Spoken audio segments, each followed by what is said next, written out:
नमस्कार साथियों, BPSC TRE 3.0 polity राज्य व्यवस्था की स्पेशल कक्षा में आपका स्वागत है।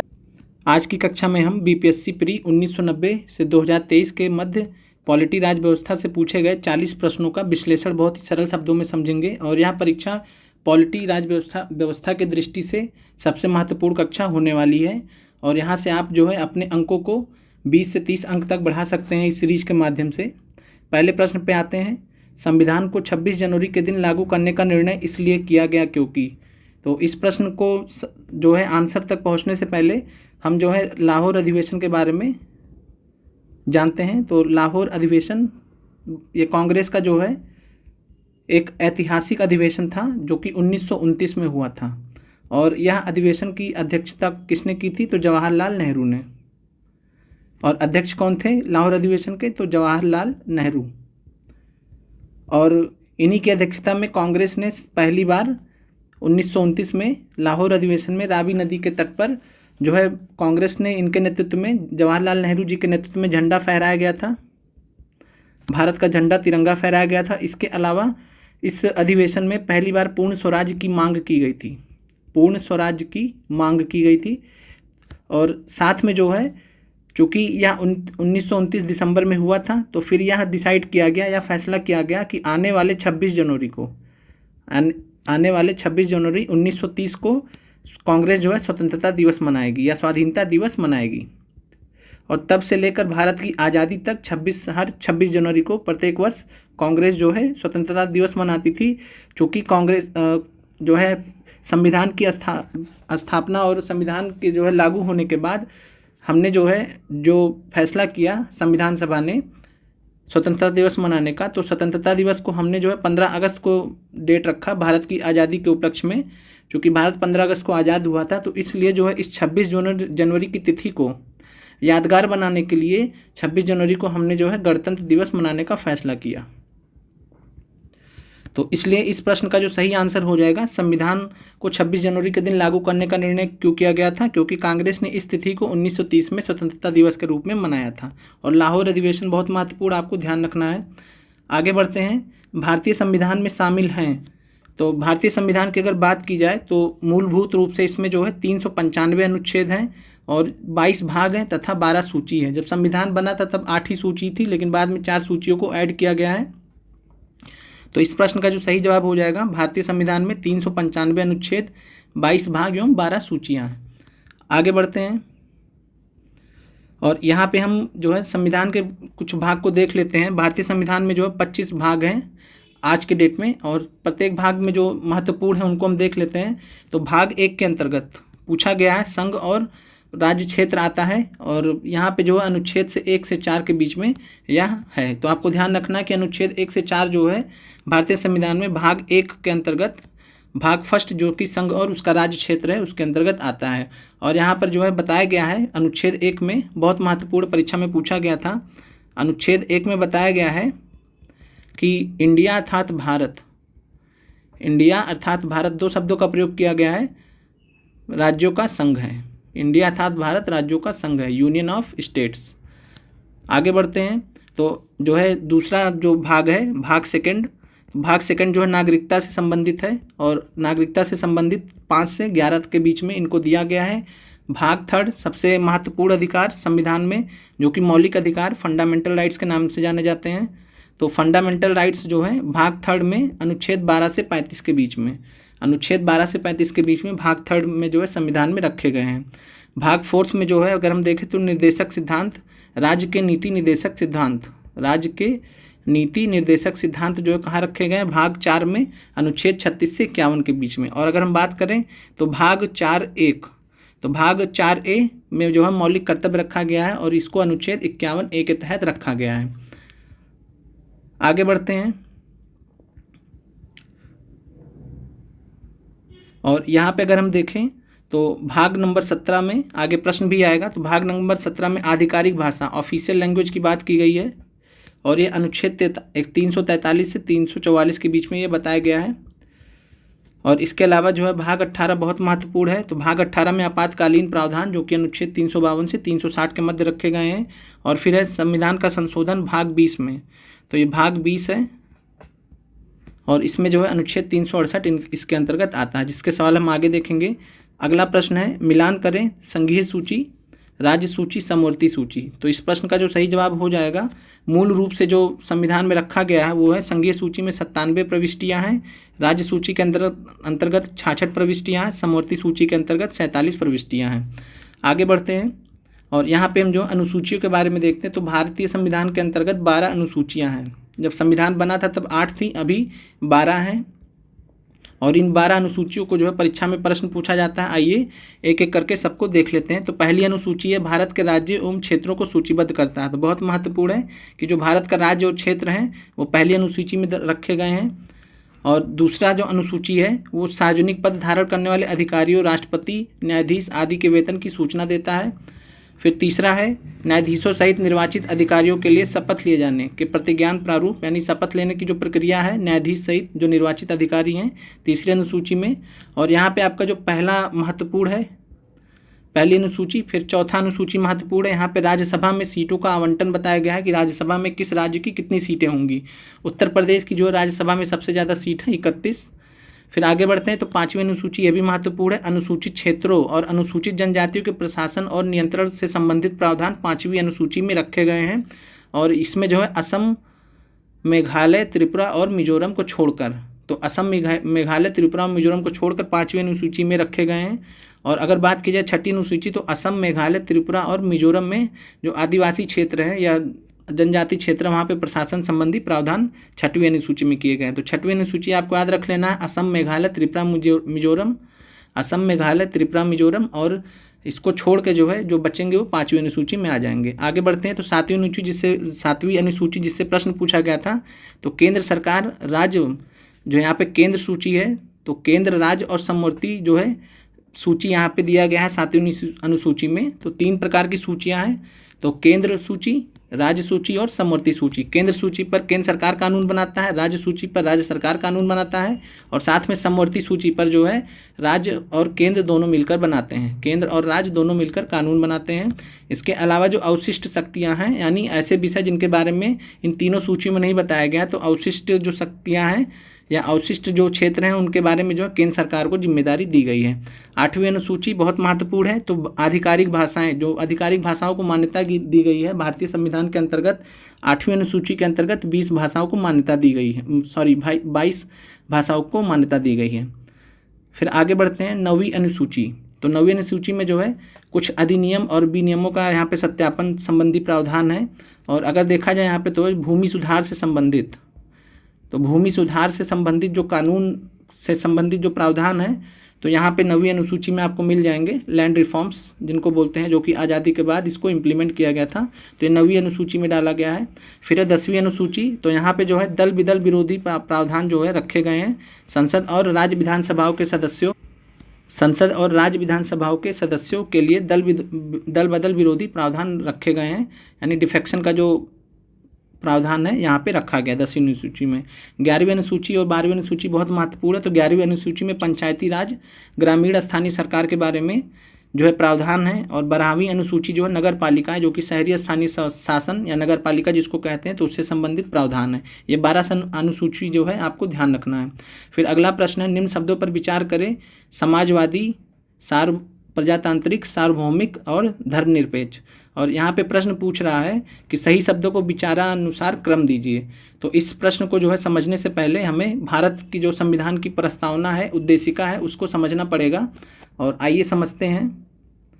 सबसे महत्वपूर्ण जो है भारत के संविधान में वो है भारत की उद्देशिका, जिसको हम प्रस्तावना भी कहते हैं, इंग्लिश में प्रीएम्बल बोला जाता है।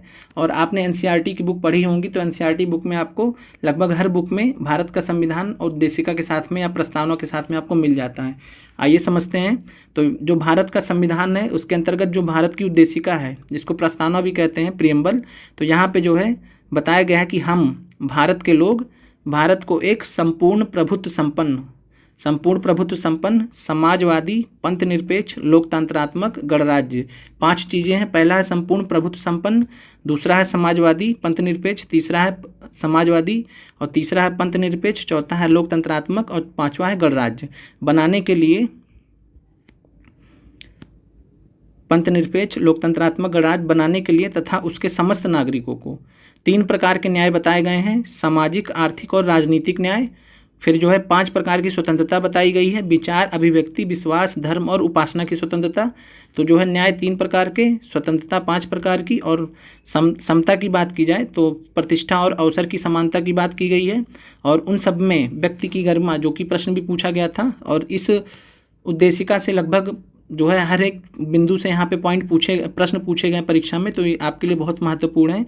और साथ में व्यक्ति की गरिमा, जिसमें राष्ट्र की एकता और अखंडता को भी सुनिश्चित रखना है, और करने वाली बंधुता बढ़ाने के लिए दृढ़ संकल्प होकर, यानी बंधुता को बढ़ाने के लिए 2 चीज़ें ध्यान रखना, राष्ट्र की एकता भी होनी चाहिए और अखंडता को भी सुनिश्चित करना होगा। दृढ़ संकल्प होकर अपनी इस संविधान सभा में आज तारीख 26 नवंबर 1949 को एतत् द्वारा इस संविधान को अंगीकृत, अधिनियमित और आत्मर्पित करते हैं। तो यह संविधान सभा ने जो है पूरे भारत की जनता के बिहाफ पे, पूरे भारत की जनता की तरफ से जो है इस संविधान को जो है अंगीकृत, अधिनियमित और आत्मर्पित किया था। और इसलिए जो है आपको 26 नवंबर 1949 या 26 नवंबर को जो है हम 26 नवंबर को हम क्या मनाते हैं, तो संविधान दिवस मनाते हैं, क्योंकि संविधान को हमने इसी दिन जो है अंगीकृत किया था हमारी संविधान सभा ने। तो आइए आगे बढ़ते हैं। और यहाँ पे जो है आपको एक क्रम ध्यान रखना है कि संपूर्ण प्रभुत्व संपन्न, और इस पे जो है समाजवादी है, फिर पंथनिरपेक्ष है, फिर लोकतंत्रात्मक गणराज्य है। प्रश्न पे आते हैं। तो यहाँ पे अगर बात किया जाए तो सबसे पहले जो है आपका जो आंसर है वो CADB है। और सबसे पहले अगर बात किया जाए तो जो सार्वभौमिक है, सार्वभौमिक सबसे पहले आ जाएगा, जिसको संप्रभु भी कहा गया है। तो इसको हम संप्रभु कर लेते हैं, ज़्यादा बेहतर है। तो संप्रभु, और संप्रभु के बाद में जो है फिर समाजवादी आता है, और समाजवादी के बाद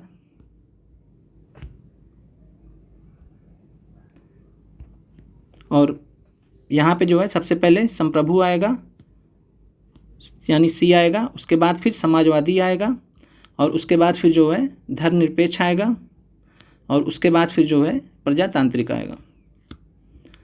आगे बढ़ते हैं। और आपको जो है या भारत का संविधान उद्देशिका को बहुत अच्छे से याद कर लेना है, जिससे इससे परीक्षा से जो है बहुत सारे प्रश्न पूछे गए हैं। आगे बढ़ते हैं। भारत का संविधान किसके द्वारा ग्रहण किया गया था? तो हमने ऊपर वाले प्रश्न में डिस्कस किया है कि भारत की जनता की तरफ से जो है भारत की संविधान सभा ने भारत के संविधान को ग्रहण किया था। कब ग्रहण किया था? तो 26 नवंबर 1949 को। आगे बढ़ते हैं। और यहाँ पे जो है आपको ये भी ध्यान रखना है कि संविधान सभा की जो पहली मीटिंग हुई थी वो कब हुई थी? तो 9 दिसंबर 1946 को हुई थी, जिसमें डॉक्टर सच्चिदानंद सिन्हा को संविधान सभा का अस्थायी अध्यक्ष नियुक्त कर लिया गया था। और फिर 11 दिसंबर 1946 को जो है संविधान सभा की दूसरी बैठक हुई थी, तो डॉक्टर राजेंद्र प्रसाद को अस्थायी अध्यक्ष यहाँ पे नियुक्त कर दिया गया था, निर्वाचित कर लिया गया था। तो संविधान सभा के अगर अध्यक्ष कॉमनली पूछा जाएगा तो डॉक्टर राजेंद्र प्रसाद हो जाएंगे, ये अस्थायी अध्यक्ष थे। जबकि 9 दिसंबर को डॉक्टर सच्चिदानंद सिन्हा अस्थायी अध्यक्ष थे, और 26 नवंबर को जो है 1949 को संविधान सभा ने भारतीय संविधान को अंतिम रूप प्रदान किया था और संविधान को अंगीकार किया था। और फिर अगले प्रश्न पे आते हैं। स्वतंत्रता, समानता और भ्रातृत्व की प्रेरणा कहाँ से आई? तो स्वतंत्रता, समानता और भ्रातृत्व, जिसको बंधुत्व भी कहते हैं भारतीय संविधान में, तो इसकी जो प्रेरणा है वो हमें फ्रेंच क्रांति, फ्रेंच रिवॉल्यूशन से आया था। भारत के जो संविधान सभा के निर्माता सदस्य थे, उन्होंने जो है फ्रेंच रिवॉल्यूशन, जो कि 1789 से 1799 के मध्य चला था, और इससे जो है प्रेरणा लेते हुए स्वतंत्रता, समानता और भ्रातृत्व को जो है भारतीय संविधान में जगह दी गई। आगे बढ़ते हैं। भारत के संविधान की प्रस्तावना में निम्नलिखित में से किस एक को पहले मुख्य रूप से सम्मिलित नहीं किया गया था? तो यहाँ पे अगर बात की जाए तो समाजवाद शब्द और धर्मनिरपेक्षता, तो यहाँ पे अगर देखा जाए तो धर्मनिरपेक्षता की जगह पंथ निरपेक्ष होना चाहिए, ये ज़्यादा बेहतर शब्द है। तो पंथ निरपेक्षता, समाजवाद जिसको सोशलिस्ट बोलते हैं, तो सोशलिस्ट और सेकुलर शब्द जो है,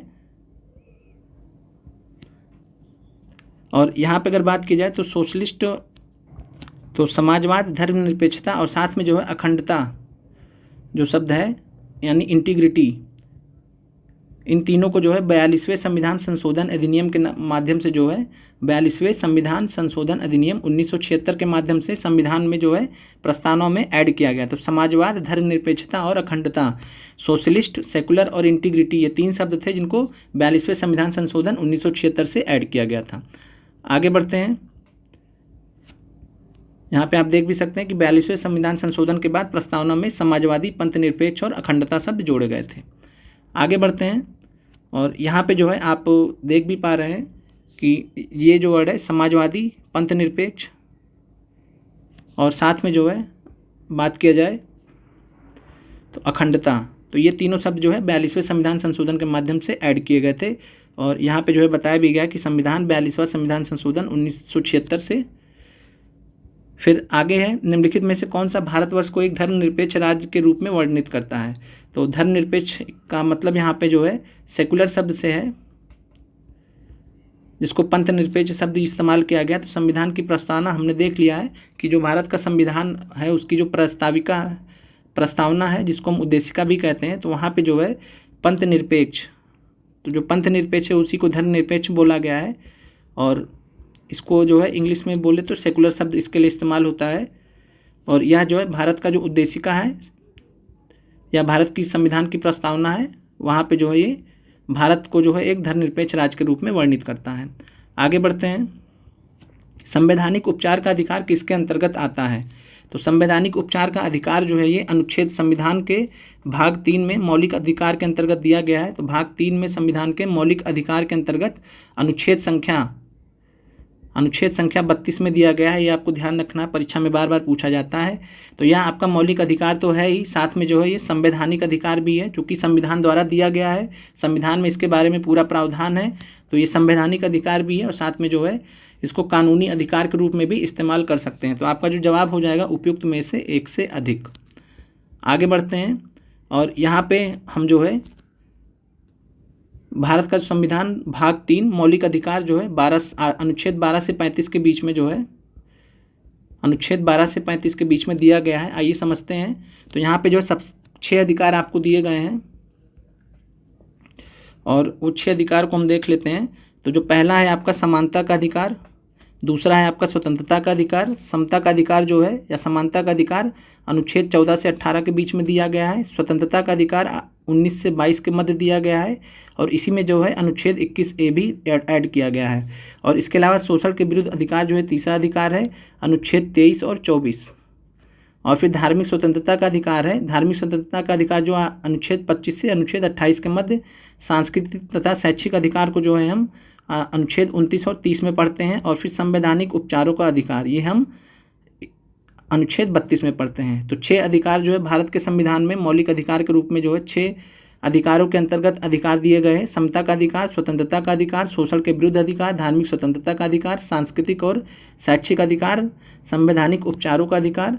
और यहाँ पे अगर हम बात करें तो जो संवैधानिक उपचारों का अधिकार है ये संविधान में दिया गया अनुच्छेद 32 के माध्यम से। आगे बढ़ते हैं। भारत के संविधान का कौन सा अनुच्छेद देवनागरी लिपि में हिंदी को संघ के सरकारी भाषा के रूप में मान्यता देता है। तो हमने अभी ऊपर देखा था कि भारत के संविधान के भाग 17 में जो है अनुच्छेद 343 से 351 के बीच में जो है आधिकारिक भाषा के रूप में भारत के ऑफिशियल लैंग्वेज के बारे में बताया गया है आधिकारिक भाषा के रूप में। और वहाँ पे अनुच्छेद 343 में जो है देवनागरी लिपि में हिंदी को संघ के सरकारी भाषा के रूप में यह मान्यता देता है। तो आपको अनुच्छेद 343 भाग 17 के अंतर्गत याद रखना है।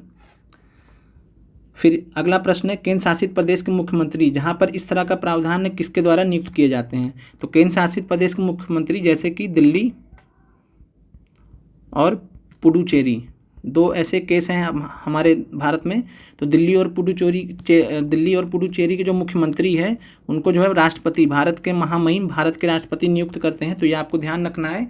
अन्य राज्यों के जो मुख्यमंत्री होते हैं उनको गवर्नर या राज्यपाल नियुक्त करते हैं, लेकिन केंद्र शासित प्रदेश के मुख्यमंत्री जैसे दिल्ली, पुडुचेरी, इसके जो राष्ट्रपति होते हैं, इसके जो मुख्यमंत्री होते हैं, जैसे अरविंद केजरीवाल जी हैं दिल्ली के, तो उनको किसने नियुक्त किया था। तो भारत के राष्ट्रपति ने।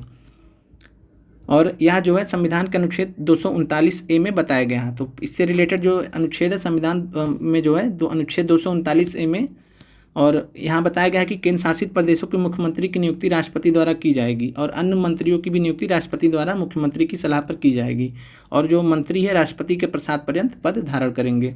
और इसके अलावा बात की जाए दिल्ली की, तो दिल्ली जो है, दिल्ली के बारे में अनुच्छेद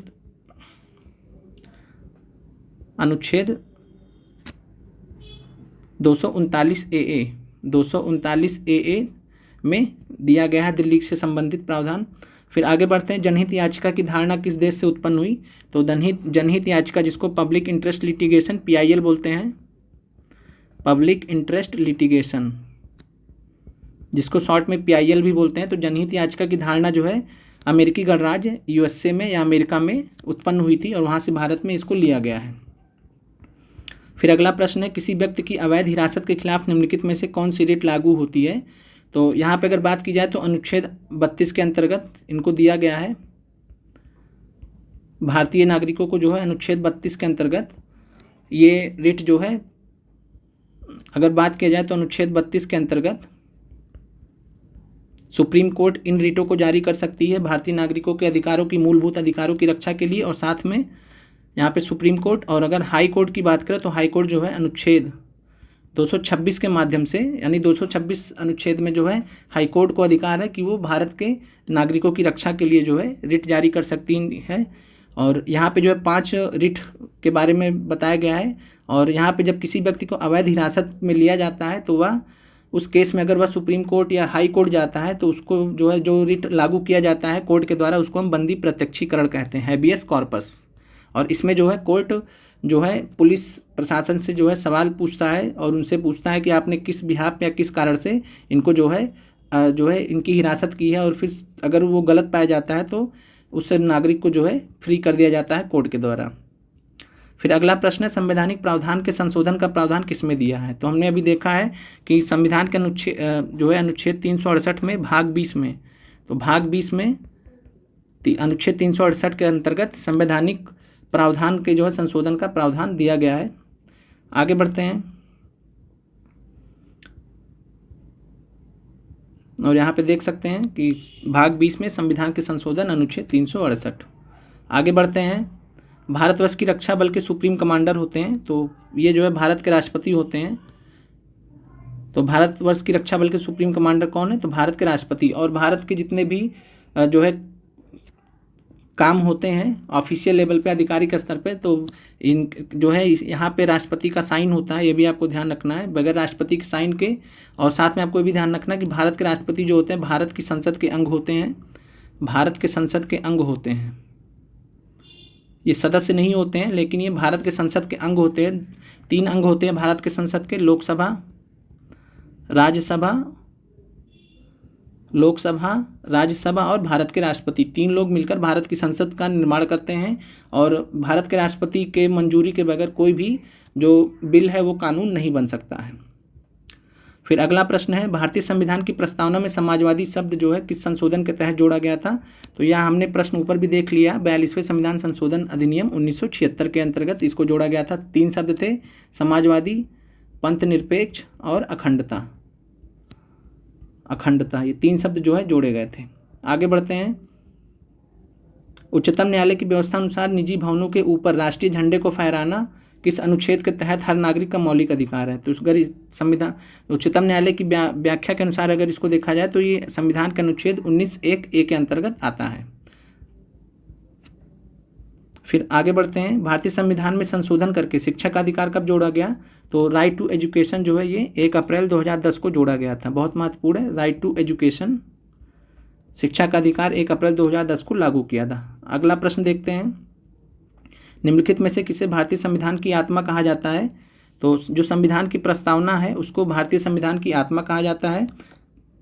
और साथ में जो मौलिक अधिकार का अध्याय है ये heart and soul of constitution बोला जाता है। हार्ट एंड सोल, ये फ़र्क है, आपको ध्यान रखना है। Heart and soul of constitution, ये बाबा साहब अम्बेडकर जी ने मौलिक अधिकारों को बोला था हार्ट एंड सोल। अगर बात की जाए तो जो है संविधान का दिल और आत्मा, संविधान का हृदय और आत्मा,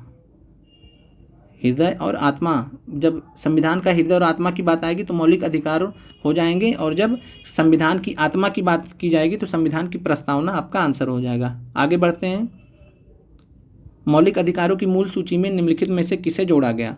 तो अगर मौलिक अधिकार हम देखें तो अनुच्छेद 12 से 35 के बीच में दिए गए हैं भाग 3 में संविधान के, और यहाँ पे जो है अनुच्छेद जो है 21A है, 21A है, और 21A के अंतर्गत जो है निःशुल्क एवं अनिवार्य प्राथमिक शिक्षा का अधिकार जो है मूलभूत अधिकार के रूप में यहाँ पे वर्णित है। और ये 86वें संविधान संशोधन अधिनियम 86वें संविधान संशोधन अधिनियम 2002 के माध्यम से भारतीय संविधान में जोड़ा गया था। तो ये भी आपको ध्यान रखना है कि निःशुल्क एवं अनिवार्य प्राथमिक शिक्षा का अधिकार अनुच्छेद 21A के अंतर्गत 86वें संविधान संशोधन अधिनियम 2002 के माध्यम से जोड़ा गया था। आगे बढ़ते हैं। भारतीय संविधान के भाग 4 में दिए गए निर्देशित सिद्धांतों में से कौन सा सूचीबद्ध है? यानी यहाँ पर आपको बताना है कि कौन से जो है राज्य के नीति निर्देशक तत्व जो है राज्य के नीति निर्देशक तत्व कौन से हैं जो यहाँ पे दिए गए हैं। तो राज्य के नीति निर्देशक तत्व आपको बताने हैं, DPSP जिनको बोलते हैं, directive principles of state policy. तो अगर बात की जाए तो सामान्य कार्य के लिए समान वेतन ये दिया गया है, ये आपका जो है राज्य के नीति निर्देशक तत्व हैं। समान नागरिक संहिता ये भी दिया गया है, और छोटे परिवार का मानदंड ये नहीं दिया गया है, और प्राथमिक स्तर पर मातृभाषा में शिक्षा ये भी नहीं दिया गया है। तो आपका आंसर हो जाएगा फर्स्ट और सेकंड, बी आपका आंसर हो जाएगा। और अगर बात किया जाए तो अनुच्छेद 350 का में जो है प्राथमिक स्तर पर मातृभाषा में शिक्षा देने का विशेष निर्देश दिया गया है, और ये जो भाग 4 में इसको उल्लिखित नहीं किया गया है। और अगर हम बात करें तो राज्य के नीति निर्देशक तत्व जो है संविधान के भाग 4 में, राज्य के नीति निर्देशक तत्व संविधान के भाग 4 में अनुच्छेद 36 से 51, अनुच्छेद 36 से 51 बहुत महत्वपूर्ण है। तो अनुच्छेद 36 से 51 के बीच में राज्य के नीति निर्देशक तत्वों को रखा गया है, और यहाँ पे अनुच्छेद 36 में जो है राज्य की परिभाषा दी गई है। और अगर बात किया जाए तो अनुच्छेद 38 में जो है राज्य लोक कल्याण की अभिवृद्धि के लिए सामाजिक व्यवस्था बनाएगा। तो राज्य को जो है यहाँ कह सकते हैं कल्याणकारी राज्य की अवधारणा कहाँ पे दी गई है, किस अनुच्छेद में? तो कल्याणकारी राज्य की अवधारणा, वेलफेयर स्टेट की जो कॉन्सेप्ट है वो अनुच्छेद 38 में दिया गया है। आगे बढ़ते हैं। अनुच्छेद 39 महत्वपूर्ण है, और अनुच्छेद 39 में जो है 39 का जिसको 42वें संविधान संशोधन अधिनियम 1976 से जोड़ा गया था। तो 39 का जो है समान न्याय और निःशुल्क विधिक सहायता से संबंधित है। और अनुच्छेद 40 बहुत महत्वपूर्ण, ग्राम पंचायतों का संगठन, आपको ध्यान रखना अनुच्छेद 40 जो है ग्राम पंचायतों का संगठन है। फिर है अनुच्छेद 42 देखते हैं, तो ये भी पूछा गया था परीक्षा में, काम की न्याय संगत एवं मानवोचित दशाओं का तथा प्रसूति सहायता का उपबंध, ये 42 में दिया गया है। और 43 में कर्मकारों के लिए निर्वाह मजदूरी आदि दिया गया है, ये भी महत्वपूर्ण है, पूछा गया था प्रश्न। 43 का ये भी 42वें संविधान संशोधन अधिनियम 1976 के माध्यम से जोड़ा गया था। तो 43 का में जो है उद्योगों के प्रबंध में कर्मकारों का भाग लेना, तो ये आपको ध्यान रखना है। और अगर बात किया जाए अनुच्छेद 44 यहाँ पे, तो नागरिकों के लिए समान सिविल संहिता, कॉमन सिविल कोड अनुच्छेद 44 में दिया गया, ये भी प्रश्न पूछा गया था।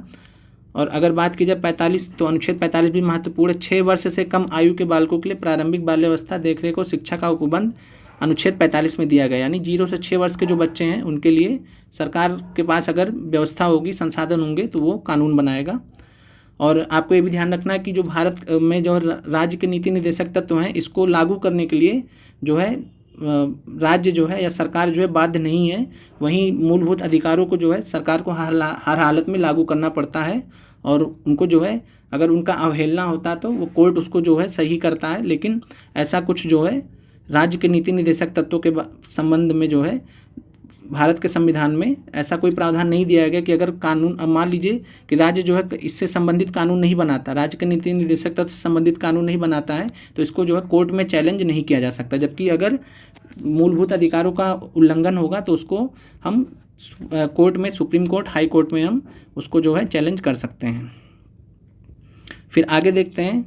तो अनुच्छेद 47 में पोषाहार स्तर और जीवन स्तर को ऊंचा करने तथा लोक स्वास्थ्य का सुधार करने का राज्य का कर्तव्य दिया गया है। और 48 में जो कृषि और पशुपालन का संगठन संबंधी प्रावधान है, 48 का महत्वपूर्ण है, यह भी जो है 42वें संविधान संशोधन अधिनियम 1976 के माध्यम से जोड़ा गया था। तो 43 का, 39 का, 43 का और 48 का 42वें संविधान संशोधन अधिनियम 1976 से जोड़े गए थे। यहाँ पे पर्यावरण का संरक्षण एवं संवर्धन तथा वन्य जीवों की रक्षा, तो इसके बारे में यहाँ पे प्रावधान है। और इसके अलावा अनुच्छेद 49 में राष्ट्रीय महत्व के संस्मारकों, स्थानों और वस्तुओं का संरक्षण, इससे संबंधी प्रावधान दिए गए हैं। अनुच्छेद 50 महत्वपूर्ण है, कार्यपालिका से न्यायपालिका का पृथक्करण। तो एग्जीक्यूटिव से जुडिशरी का जो सेपरेशन है वो यहाँ पे अनुच्छेद 50 में दिया गया है। और अंतर्राष्ट्रीय शांति और सुरक्षा की अभिवृद्धि, तो अनुच्छेद 51 आपको ध्यान रखना है। फिर आगे बढ़ते हैं अगले प्रश्न पे, भारत के संविधान में मौलिक कर्तव्य किस संविधान संशोधन के द्वारा जोड़े गए हैं? तो जो भारत में के संविधान में मौलिक कर्तव्य हैं वो 42वें संविधान संशोधन अधिनियम से जोड़े गए हैं। और 42वें संविधान संशोधन को हम जो है मिनी कॉन्स्टिट्यूशन भी बोलते हैं। और कारण ये है कि इतने सारे इसमें जो है संविधान संशोधन किए गए थे, तो ये जो कि संविधान का जो आज के डेट में बहुत ही महत्वपूर्ण भाग। और मौलिक कर्तव्य को जो है संविधान के भाग 4A में रखा गया है। और भाग 4 में राज्य के नीति निर्देशक तत्व हैं, और भाग 4A में जो है मौलिक कर्तव्यों को रखा गया है। आइए जो है नागरिकों के मौलिक कर्तव्य को समझते हैं। और जो भाग 4 का में इनको रखा गया है, पार्ट 4A में रखा गया है। भाग 4 का में देखें तो अनुच्छेद 51 का के अंतर्गत या आर्टिकल 51A के अंतर्गत जो है मूल कर्तव्य रखे गए 11 कुल हैं। और यहाँ पे आपको जो है ध्यान रखना है, परीक्षा में प्रश्न पूछे गए हैं। पहला है संविधान का पालन करने, उसके आदर्शों, संस्थाओं, राष्ट्रध्वज और राष्ट्रगान का आदर करने संबंधी दिया गया है। ये नागरिकों के जो है मूल कर्तव्य हैं।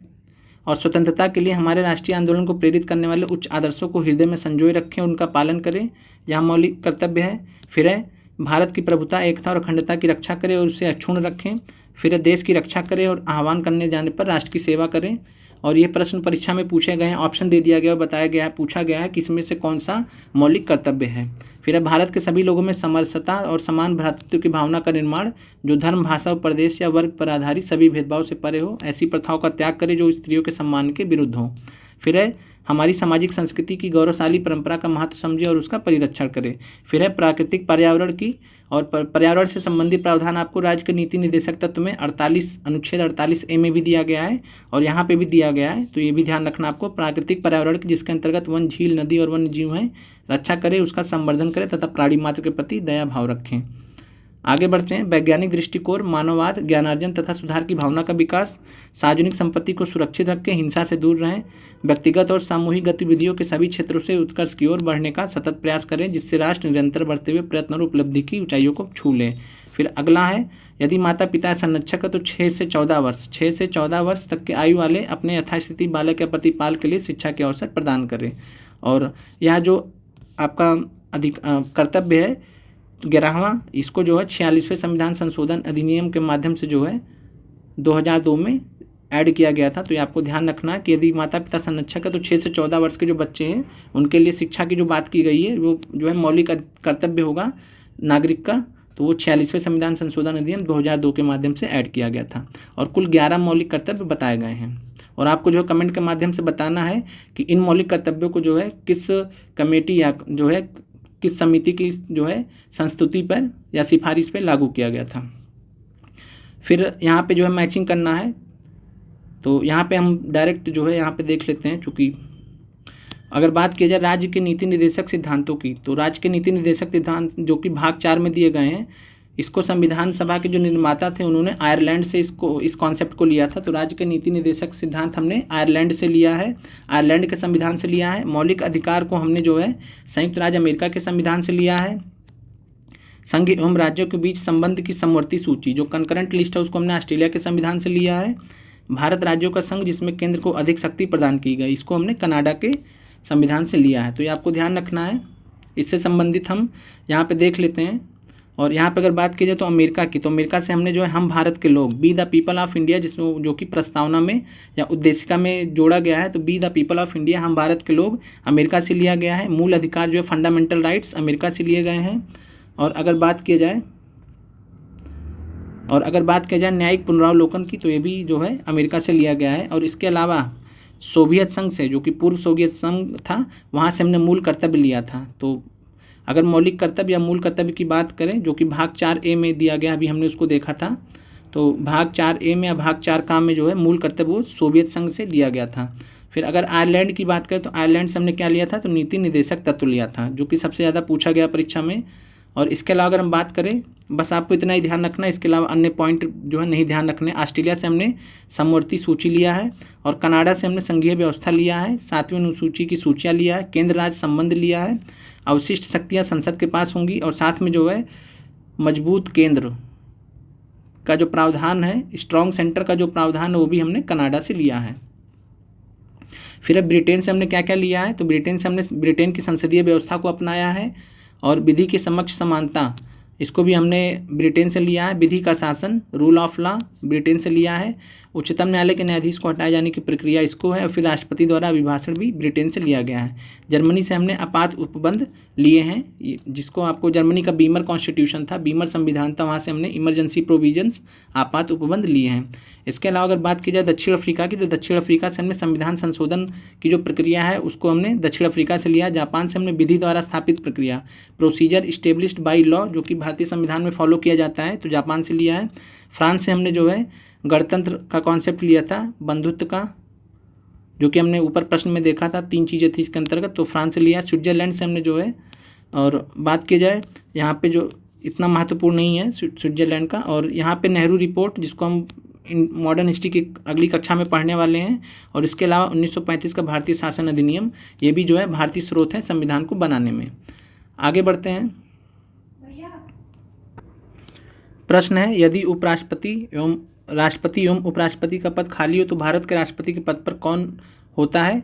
तो अगर राष्ट्रपति का पद खाली होगा तो उपराष्ट्रपति उस पद को भरता है कुछ समय के लिए, और यदि राष्ट्रपति के साथ में अगर उपराष्ट्रपति का भी पद खाली होगा तो भारत के जो मुख्य न्यायाधीश होंगे, चीफ जस्टिस ऑफ इंडिया, इनको जो है राष्ट्रपति के पद को जो है इनको कुछ समय के लिए जो है बैठना होगा, उसको निर्वाह करना होगा, फिर जब तक कि नए राष्ट्रपति या उपराष्ट्रपति चुन नहीं लिए जाते। तो आपको ध्यान रखना कि अगर राष्ट्रपति नहीं होंगे तो उपराष्ट्रपति होंगे, अगर उपराष्ट्रपति भी नहीं होंगे तो जो राष्ट्रपति, भारत के राष्ट्रपति के पद पे कौन पद का निर्वहन करेंगे, तो भारत के मुख्य न्यायाधीश CJI, chief justice of India.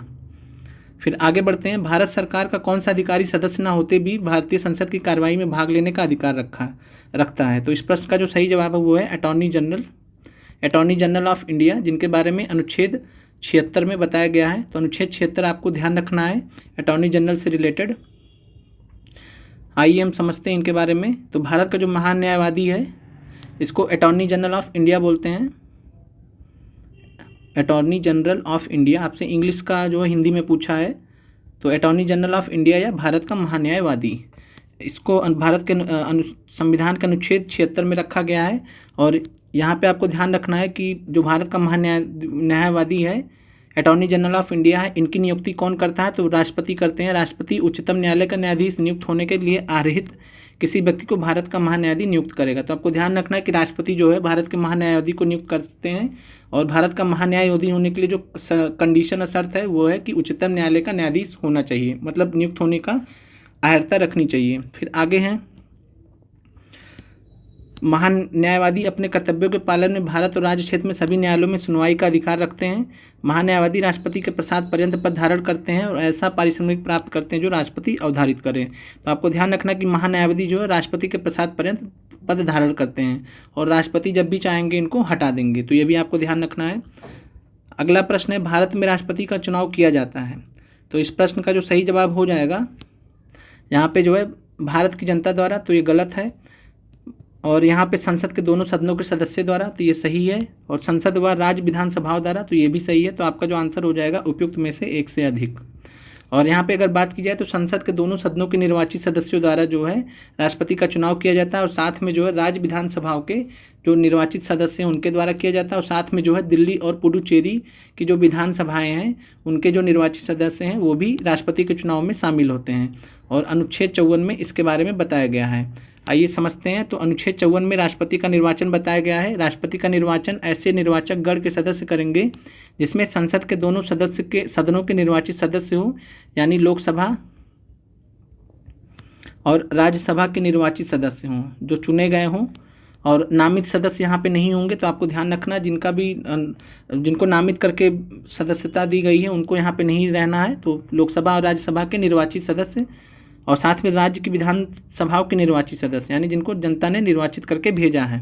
और इसके अलावा जो है दिल्ली जो है और साथ में पुडुचेरी दोनों के विधानसभाओं के जो निर्वाचित सदस्य हैं उनको भी यहाँ पे रखा जाएगा। तो आगे बढ़ते हैं। संसद के संयुक्त सत्र की अध्यक्षता कौन करता है? तो संसद का जो संयुक्त सत्र है इसको जो है राष्ट्रपति इसके लिए आदेश देते हैं, और साथ में जो है इसकी अध्यक्षता कौन करते हैं, तो लोकसभा के अध्यक्ष। तो आपको ध्यान रखना है कि लोकसभा के अध्यक्ष जो है संसद के संयुक्त सत्र की अध्यक्षता करते हैं। फिर आगे बढ़ते हैं। संविधान द्वारा केंद्रीय सरकार की कार्यपालिका शक्ति निहित की गई है। तो संविधान द्वारा केंद्रीय सरकार की कार्यपालिका शक्ति जो है, एग्जीक्यूटिव जो पावर है वो जो है राष्ट्रपति के में जो है निहित की गई है। तो यहाँ आपको ध्यान रखना है। और यहाँ पे जो अनुच्छेद है 53, यहाँ पे इसके बारे में बताया गया है। अनुच्छेद 53 में जो है संघ की कार्यपालिका शक्ति के बारे में बताया गया है कि जो है संघ की कार्यपालिका शक्ति राष्ट्रपति में निहित होगी और वह इस शक्ति का प्रयोग जो है संविधान के अनुसार स्वयं या अपने अधीनस्थ अधिकारियों के द्वारा करेगा।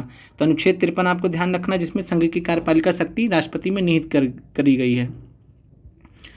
फिर आगे बढ़ते हैं। पंचायती राज को किस संवैधानिक संशोधन के आधार पर संवैधानिक दर्जा प्रदान किया गया था।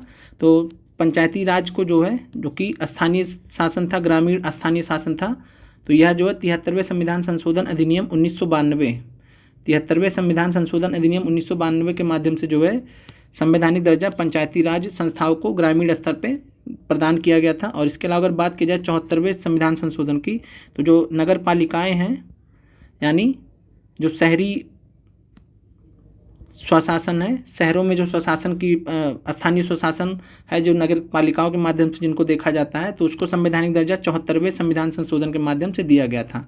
तो यहाँ पे प्रश्न का आंसर हो 73वां संविधान संशोधन हो जाएगा। फिर अगले प्रश्न में आते हैं। वर्तमान में सर्वोच्च न्यायालय के न्यायाधीशों की संख्या कितनी है। तो इस प्रश्न का जो है जवाब आपको कमेंट के माध्यम से बताना है। और यह प्रश्न परीक्षा में कई बार पूछा गया है और विकल्प यहाँ पे उपयुक्त में से जो है कोई नहीं है। तो यहाँ पे आपको आंसर जो है नहीं दिया गया है, कोई भी इसमें से विकल्प नहीं है। तो आपको कमेंट के माध्यम से बताना है कि वर्तमान में जो है सर्वोच्च न्यायालय के न्यायाधीशों की संख्या कितनी है। और सर्वोच्च न्यायालय के न्यायाधीशों की जब संख्या की बात आती है तो chief justice of India plus जो अदर जजेस हैं, जो अन्य जज हैं, उनको मिला के आपको बताना है टोटल कितने हैं। CGI और अन्य जो जज हैं उनको मिलाकर बताना कितने हैं। फिर सामुदायिक विकास कार्यक्रम कब प्रारंभ हुआ। तो सामुदायिक विकास कार्यक्रम कम्युनिटी डेवलपमेंट प्रोग्राम यह जो है 2 अक्टूबर गांधी जयंती के दिन जो है 1952 को जो है प्रारंभ हुआ था। बहुत महत्वपूर्ण है, आपको ध्यान रखना है। पंचायत के चुनाव कराने हेतु निर्णय कौन लेता है। तो पंचायत के चुनाव कराने हेतु जो है राज्य सरकार निर्णय लेती है। और किसके सलाह से, तो चुनाव आयोग की सलाह से। और पंचायत के चुनाव कौन कराता है, तो चुनाव आयोग कराता है। निर्णय कौन लेता है, तो राज्य सरकार लेती है। फिर अगला प्रश्न है, राज्यसभा में होते हैं तो राज्यसभा में जो है कुल कितने सदस्य होते हैं। तो राज्यसभा में 250 सदस्य होते हैं, जिसमें 12 सदस्य भारत के राष्ट्रपति द्वारा मनोनीत किए जाते हैं और 238 का निर्वाचन होता है अप्रत्यक्ष रूप से। फिर है, हमारे संविधान के अनुसार राज्यसभा का कार्यकाल कितना होगा। तो राज्यसभा का जो कार्यकाल होता है एक सदस्य का, वो 6 वर्ष के लिए होता है। और प्रत्येक 2 वर्ष पर जो है 1/3 लोग जो है वो रिटायर होते रहते हैं, फिर नए सदस्य आते रहते हैं 6 साल के लिए। और इस प्रकार जो राज्यसभा जो है, राज्यसभा का विघटन नहीं होता है। तो राज्यसभा का विघटन नहीं होता, जबकि लोकसभा का जो है विघटन हो सकता है 5 साल बाद, इलेक्शन के बाद, या फिर उससे पहले भी हो सकता है। तो यहाँ पे जो है, और राज्यसभा का कार्यकाल जो है प्रत्येक 6 वर्ष में समाप्त हो जाता है। तो ऐसा नहीं है, ये समाप्त होने का विषय नहीं है, ज़्यादा बेहतर आंसर होगा, क्योंकि विघटन नहीं हो सकता। सिर्फ नए सदस्य आते जाते रहते हैं, लेकिन जो है राज्यसभा का जो है वो चलता रहता है, परमानेंट बॉडी है। फिर अगला प्रश्न है, किस सभा का अध्यक्ष उसका सदस्य नहीं होता है। तो राज्यसभा के जो अध्यक्ष होते हैं, राज्यसभा के जो पदेन सभापति होते हैं या पदेन अध्यक्ष होते हैं, वो भारत के उपराष्ट्रपति होते हैं। तो भारत के उपराष्ट्रपति होते हैं, और भारत के जो उपराष्ट्रपति होते हैं वो राज्यसभा के सदस्य नहीं होते हैं। तो आपको यह ध्यान रखना है। और इसके अलावा जो लोकसभा के अध्यक्ष होते हैं उनको स्पीकर बोला जाता है,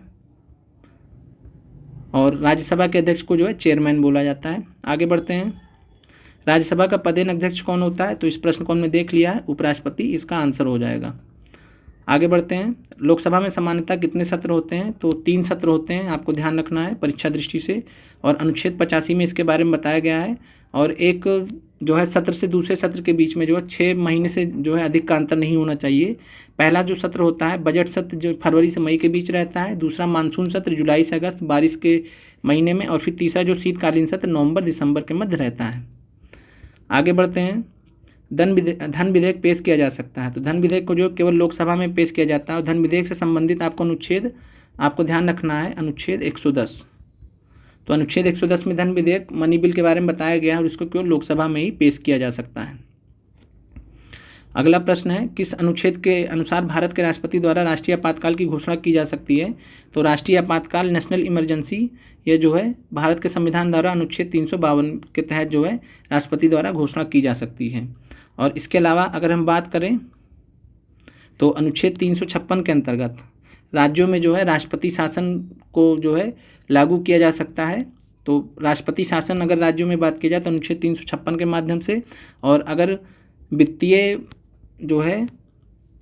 वित्तीय आपातकाल की बात की जाए, फाइनेंशियल इमरजेंसी की बात की जाए, तो अनुच्छेद 360 के अंतर्गत इसको लागू किया जा सकता है राष्ट्रपति द्वारा।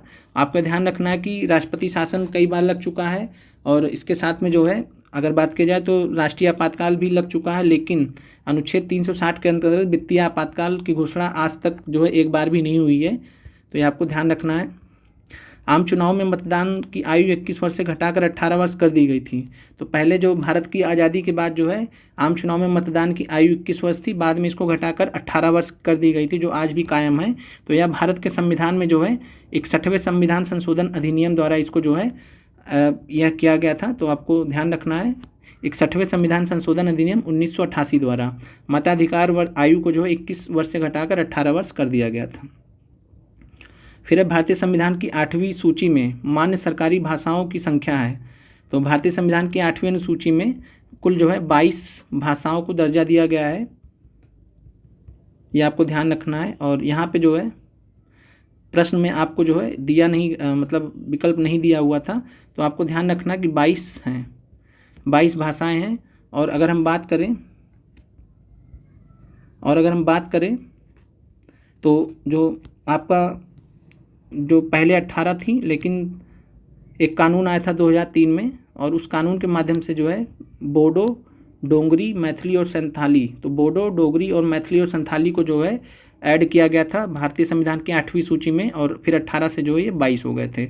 आपको कमेंट के माध्यम से बताना है कि जो कानून था जो 2003 में आया था ये किस नंबर का जो है भारतीय संविधान संशोधन अधिनियम था।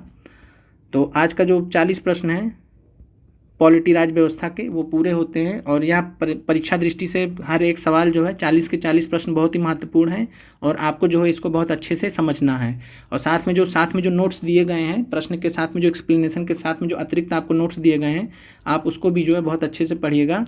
और नोट्स के लिए जो है फ्री नोट्स के लिए आप टेलीग्राम लिंक को ज्वाइन कर लीजिएगा। आपको कमेंट सेक्शन में, हर एक वीडियो के कमेंट सेक्शन में जो है टेलीग्राम लिंक दे दिया जाता है। और अगले वीडियो में हम लोग मॉडर्न हिस्ट्री के प्रश्न देखेंगे जो आपके परीक्षा दृष्टि से बहुत महत्वपूर्ण है। हमने 50 प्रश्नों का एक वीडियो अपलोड पहले ही कर रखा है, जिसको काफ़ी सारे अभ्यर्थियों ने देखा है। तो और भूगोल का इसके अलावा हमने जो है 50 प्रश्नों का एक वीडियो डाला है, और ये जो है आपका राज्य व्यवस्था पॉलिटी का 40 प्रश्नों का एक वीडियो है। और अगले वीडियो में हम मिलेंगे तो वहाँ पर हम जो है 50 अलग प्रश्नों को देखेंगे, 50 अलग प्रश्नों को देखेंगे मॉडर्न हिस्ट्री से, जो कि मॉडर्न हिस्ट्री पार्ट 2 रहेगा। मिलते हैं अगले वीडियो में। और बाकी जिन भी साथियों ने चैनल को अभी तक सब्सक्राइब नहीं किया है वो चैनल को सब्सक्राइब कर दें, और साथ में जो है चैनल को ज़्यादा से ज़्यादा अभ्यर्थियों तक शेयर और सब्सक्राइब कीजिए। धन्यवाद साथियों।